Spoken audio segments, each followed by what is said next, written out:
Salve, salve amigos da astronomia em todo mundo! Meu nome é Sérgio Sacani, sou editor do blog Space Today e você está assistindo a mais um Space Today TV. E no programa de hoje nós vamos ver aí que a origem da vida na Terra está sendo discutida seriamente pelos pesquisadores e eles estão chegando à conclusão de que a vida na Terra pode ter começado duas vezes, exatamente. Pode ter tido uma dupla origem. E aonde que a astronomia entra nisso tudo? O Sol, Júpiter e principalmente a geologia são fatores fundamentais para a vida estar aqui, nós estarmos aqui e eu estar aqui conversando com vocês. Então vamos entender essa história toda sobre a vida na Terra. Manda a vinheta.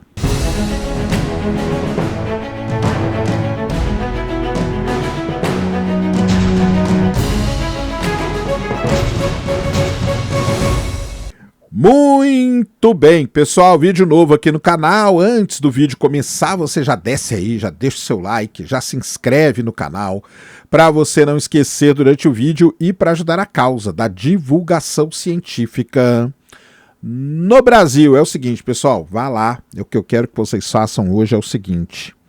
Já abre aí do lado, vou deixar o link na descrição. Eu estive lá no Aviões e Músicas e gravei um vídeo sobre os efeitos do El Niño na aviação. Isso é o de menos neste momento, tá? O principal é você ir lá no vídeo, ajudar divulgando o vídeo, comentando, dando seu like, se inscrevendo no Aviões e Músicas se você ainda não é inscrito. Ir lá no Instagram e passar para frente todas as postagens que todos nós estamos fazendo aí, marcando aí laboratórios, marcando Harvard, porque é onde estão sendo feitos aí estudos experimentais que podem, talvez, quem sabe, né? São estudos experimentais, então a gente não pode, né? Tem que ter essa cautela, mas são estudos experimentais onde o lito poderia ser incluído, né, nesses estudos. E aquele negócio, né? Nós estamos numa situação em que temos que nos apegar a qualquer fio de esperança. Então, faça essas coisas. Vão lá no Instagram, divulguem tudo que tá todo mundo divulgando, tá? Lá no meu Instagram, tá? Você pode divulgar também. E vai no Aviões e Músicas, assista o vídeo, tá? É muito importante, assista até o final, veja as propagandas, o Lito tá lá fazendo propaganda da Insider, assista a propaganda inteira. Aliás, compre Insider usando o cupom do Lito aí também, é importante pra caramba. Deixe seu like, se inscreva e vamos manter aí o Aviões e Músicas, que é um canal que é referência para todos nós, ativo e sempre com o melhor conteúdo possível, beleza? Fui lá e vou falar para vocês, eu gravei um outro vídeo lá também, tá? Que é muito legal, deve sair daqui a algumas semanas, eu trago aqui também para vocês, mas por enquanto vamos fazer isso, beleza? É esse que é meu pedido hoje. Muito bem, vamos aqui para o vídeo aqui do Space Today e hoje eu vou falar aqui para vocês sobre a origem. Nós estamos aí, né, falando sobre vida, né? A vida que infelizmente, né, às vezes, né, pessoal, ela parece um sopro, né? É impressionante. E como que começou, né, toda essa vida na Terra? A gente tem grandes questionamentos, né, no planeta Terra. Um deles é como a vida começou, o outro é como a água, né, apareceu aqui na Terra e tudo mais. Então tudo isso aí são grandes questionamentos. Obviamente, se a gente buscar na memória, a gente vai lembrar daquele famoso desenho que tinha nos livros, né, de um pequeno laguinho sendo atingido por raios e a vida começando ali no que a gente diz que seria aquela sopa primordial, né? Aquela sopa primordial. Porém, isso aí a gente já sabe que avançou bem essa ideia, né? Hoje a gente sabe que as fontes hidrotermais, elas têm um papel fundamental na vida como a gente conhece, tá? Mas tem outras coisas muito interessantes que os pesquisadores acabaram estudando. Bem, um conceito aqui que a gente tem que ter na mente, primeiro de todos eles, é o conceito do LUCA. Para quem não sabe o que é LUCA, né? LUCA é o ancestral comum universal mais antigo que a gente tem, certo? Esse LUCA seria ali uma bactéria, tá? Seria uma bactéria. Essa é a ideia que a gente tem. Porém, hoje, e com as pesquisas que foram feitas recentemente e apresentadas aí, o Luca já mudou. E o Luca está sendo chamado, olha só que legal o nome que deram para ele agora, de um ciborgue biogeológico. Isso mesmo.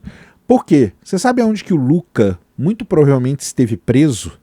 Ele esteve preso nos poros das rochas, nos poros microscópicos das rochas que fazem parte das fontes hidrotermais alcalinas que estão lá no fundo do oceano. Então, o Luca, muito provavelmente, ele era esse ciborgue aí, biogeológico. Olha que coisa interessantíssima isso, tá? Então, é uma coisa assim, muito legal, o que faz com que a gente não tenha aquele cenário, né, tão, vamos dizer assim, muitos, né, dizem, né, fantasioso, tá? Fantasioso. Mas o que a gente tem é isso, né? Então o Luca seria esse ciborgue biogeológico. Ele teria toda a parte, né? Toda a parte biológica, mas ele estaria integrado ao ambiente, e isso que é fundamental, ele estaria integrado à geologia, certo? E isso é muito importante. A questão é a seguinte, que para os pesquisadores atualmente, não foi só a bactéria que surgiu. Surgiu um outro tipo, um outro grupo também de entidades de vida chamadas arqueias, tá? Então, é o seguinte, se você pegar as bactérias e as arqueias, elas compartilham ali cerca de metade das enzimas ligadas à parte do metabolismo central, enquanto uma outra metade seria exclusiva de cada um desses ramos, tá? Outra metade seria exclusiva das bactérias, a outra metade seria exclusiva das arqueias. Mas o mais importante é o seguinte, esses dois grupos eles seriam complementares. E eles poderiam também ser completados de forma independente para se tornar células de vida livre. E em locais distintos também. Então isso é muito interessante sobre esse início da vida na Terra. Então, a vida na Terra não teria começado só com as bactérias, ela poderia ter começado com as bactérias e com as arqueias, e uma complementando a outra, tá? E isso é muito legal. Então, essa é a parte, digamos assim, mais biológica, tá? Mais biológica da origem da vida, beleza? O Luca, ele seria uma coisa imóvel, né? Então ele ficava ali, né, quietinho ali nos poros da rocha, enquanto isso as arqueias, né, elas teriam essa outra, compartilhando, né, metade ali das propriedades com as bactérias, mas aí também tendo um outro conjunto ali de enzimas muito importantes. Até aí, tudo tranquilo, entre aspas, né? Muito bem. Onde que entra, né, o fato da Terra estar onde ela está no sistema solar? Porque é o seguinte, o início da vida, né, o surgimento da vida na Terra, ele não pode ser analisado, é isso que é muito importante, somente do ponto de vista biológico, ou somente do ponto de vista geológico, ou somente do ponto de vista biogeológico. Você tem toda a parte também cosmológica na parada, você tem toda a parte astronômica também, tá? Por quê? Porque esses ingredientes para a vida, para eles estarem aqui na Terra e dar origem à vida como a gente conhece, precisou ter dois fenômenos muito importantes e fenômenos de escala planetária. Um deles, tá, é Júpiter.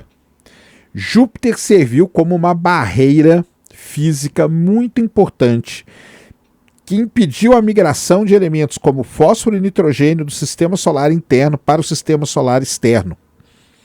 Isso fez com que os blocos fundamentais de vida aqui na Terra fossem ricos em fósforo e fossem ricos em nitrogênio, tá?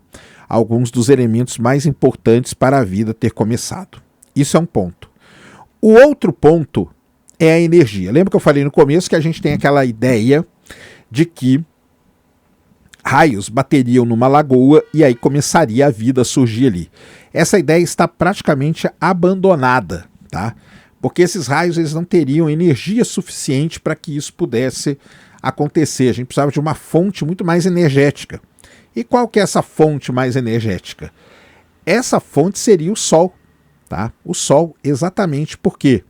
Porque o Sol, há cerca aí de 3, 4 bilhões de anos atrás, ele era 30% mais fraco em luminosidade, porém ele era extremamente ativo. Ele emitia super explosões solares, super tempestades solares, grandes erupções solares, quase que diariamente.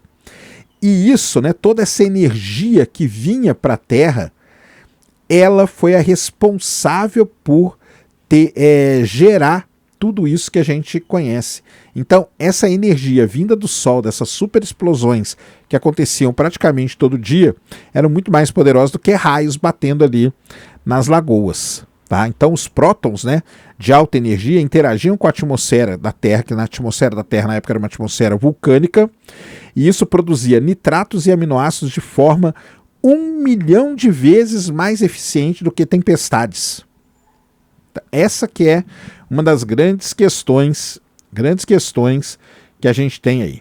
Então, assim, com isso, né, o nitrogênio, ele ficou ali também, né, então a gente conseguiu manter o nitrogênio aqui, e o fosfato, que deve ter se concentrado no que a gente chama de lagos de soda, tá? Então, tem um estudo que foi feito no Last Chance Lake, que fica lá no Canadá, que revelou que em lagos salgados e ricos em carbonato, o cálcio se liga ao carbonato, formando a dolomita, deixando o fosfato livre. Então, isso acontece. Então, isso pode ter acontecido lá atrás e ter ajudado tudo que aconteceu. O lance é o seguinte: a gente precisou, para a vida começar na Terra, basicamente de um ecossistema todo funcionando. Você precisava ter o Luca, você precisava ter as arqueias, você precisava ter as fontes hidrotermais, você precisou ter Júpiter segurando o nitrogênio e o fosfato aqui, e você precisou ter o Sol com as suas explosões solares, gerando aquela quantidade grande de energia para que os aminoácidos e tudo mais pudessem surgir. Isso é muito interessante. Então, hoje, assim, a visão do início da vida na Terra é muito diferente do que, né, a visão que era muito mais, digamos, simplista, né? Que era basicamente você ter um laguinho, colocava o raio ali e aí misturava tudo. Que é o que o pessoal, né, zoa com a gente, né? Que fala, lá, o brululu e tal, não sei o quê. Não é esse brululu. É que a galera, elas têm essa visão limitada em determinadas coisas para gerar a vida, né? Isso aí não é tão limitado assim, então você precisa da biologia, você precisa da geologia, você precisa da cosmologia, ou, né, você precisa de efeitos biológicos, geológicos e efeitos de escala planetária para que tudo isso pudesse acontecer. E aí vem uma questão muito importante, né? Tem uma questão aí muito importante e fundamental para tudo isso. E o que acontece com os nossos queridos Encélado, Europa e tudo mais? Será que lá a vida poderia surgir dessa forma também? Né? Porque você teria ali os elementos químicos, você teria ali talvez a energia, né? Para poder isso acontecer. E então você tem a água, você tem a rocha, você tem a energia, você tem a química. Então, Encélado e Europa, tá, teria isso. Então, hoje a gente já sabe, né, que para você ter a vida você precisa disso. Por isso que muitos pesquisadores dizem, né, que para você ter a vida surgindo, você precisa ter a tectônica de placas. Ela é muito importante para tudo isso acontecer. Obviamente, onde está ligada a tectônica de placas aqui? Está ligada nas fumarolas, nas fontes hidrotermais que ocorrem em regiões, principalmente placas divergentes, como é o caso aqui do Oceano Atlântico, na dorsal mesoatlântica, você tem muitas dessas fontes hidrotermais. Então, quando você tem um planeta com placas tectônicas, muito provavelmente você tem essas fontes hidrotermais, que é fundamental, porque no microporo, né, nos poros microscópicos das rochas da fonte hidrotermal, é que se encontraria parte do que é importante para a vida. Se você não tiver essas duas partes, você não tem a vida iniciando. Então você tem que ter a parte da bactéria, né, do Luca, que está lá nos poros das rochas, e você tem que ter a parte da arqueia, porque eles vão compartilhar determinadas coisas e isso vai ser importante para gerar aí depois os aminoácidos e as proteínas e gerar a vida como a gente conhece, as células e assim por diante. Então tá aí um estudo, né? Um não, né? Que são vários, na verdade, estudos aí. Por quê? Porque a origem da vida na Terra é uma coisa que a gente tem como um grande mistério e agora os pesquisadores estão tentando solucionar tudo isso. Dê muito valor à sua vida, tá? Porque ela não foi fácil de começar, mas ela pode acabar num sopro. Isso é muito triste, tá? Então, dê valor demais à sua vida e dá valor à sua vida não é só você, mas as pessoas que você ama, as pessoas que são amigos, tá? Então, de novo, corre lá no Aviões e Músicas, assiste o vídeo, deixa o seu like, se inscreve no canal, compartilha, assista a propaganda até o final, compre a Insider com o cupom do Lito e vá lá no Instagram e nas outras redes sociais e divulgue tudo que está sendo divulgado, porque a gente tem que se agarrar nessas esperanças aí que apareceram. Beleza? Esse era o vídeo que eu queria trazer aqui no canal para vocês agora, espero que vocês tenham gostado. Se gostou, já sabe, aquele tapa no dedão, aquela voadora com tudo no peito do like, isso ajuda pra caramba o vídeo, o canal a ganhar relevância. Nunca se esqueça do pacotão youtubístico, compartilha, favorita, se inscreve no canal se você ainda não é inscrito, deixa aí nos comentários o que você quiser saber. Tamo junto dioturnamente na luta contra a má divulgação científica no Brasil e contra a anemia na divulgação da astronomia no nosso país. Mais uma vez, meu nome é Sérgio Sacani, sou editor do blog Space Today e você acabou de assistir a mais um Space Today TV. Fui!